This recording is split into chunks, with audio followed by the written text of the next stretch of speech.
Hey everyone, and welcome back to my channel. Michael Douglas never had throat cancer, as he told the press in 2010.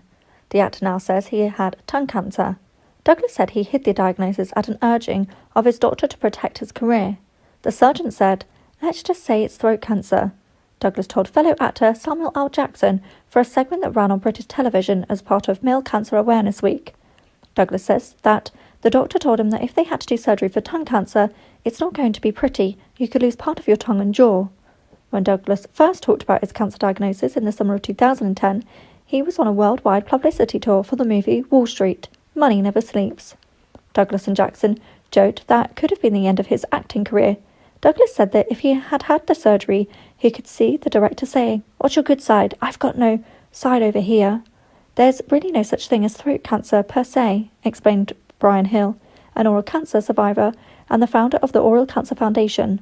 Douglas has taped a public service announcement to raise awareness about oral cancer for Hill's foundation.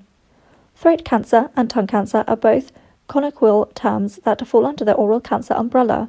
Throat cancer usually refers to cancerous tumours that develops in your pharynx, voice box or tonsils. Lung cancer refers to cancerous cells that develop on your tongue.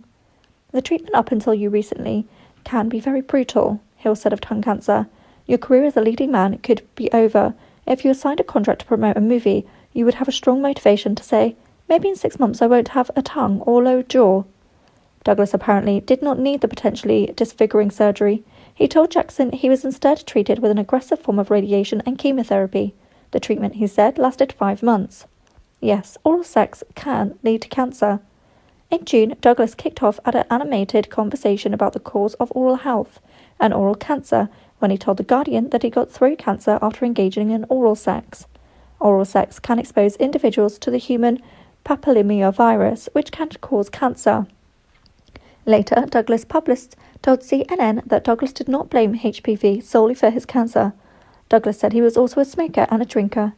Smoking and drinking, particularly when combined, are considered the most significant contributing factors to oral cancer, according to the Centers for Disease Control and Prevention. So is Douglas's gender.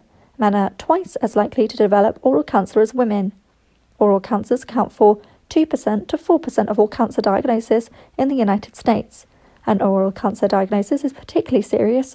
Only half of the people diagnosed with oral cancer are still alive after 5 years, according to the CDC. In large part, that's because of the late diagnosis of the disease. Most signs of the cancer are difficult to detect and often painless. Douglas told Jackson that initially his doctors treated him with the antibiotics. Douglas had been complaining of a soreness at the back of his teeth. 3 months later, when it still hurt, the doctor gave him another round of antibiotics. 9 months later, after talking to a friend who was a cancer survivor, he went to an oncology department where a doctor did an initial exam and then a biopsy. He was diagnosed with stage 4 oral cancer in 2010. Michael Douglas has overcome throat cancer. He says Douglas is not the first celebrity to misidentify the kind of cancer they have. Actress Valerie Harper, who first came to fame on the TV show Mary Tyler Moore, announced her cancer over the cover of People magazine in March. The story said that she had little time left to live and was suffering from terminal brain cancer.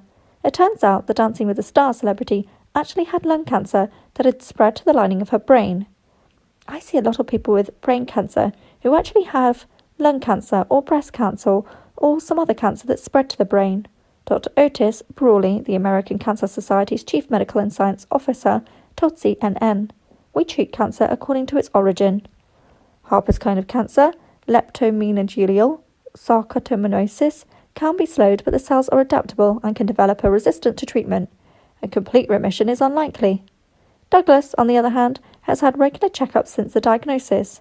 At his 2-year mark, he told Jackson his doctors said he was clear of the cancer. "There is a 95% chance that it's not coming back," he told Jackson. Thanks for listening. For more celebrity news, please like, comment, and subscribe.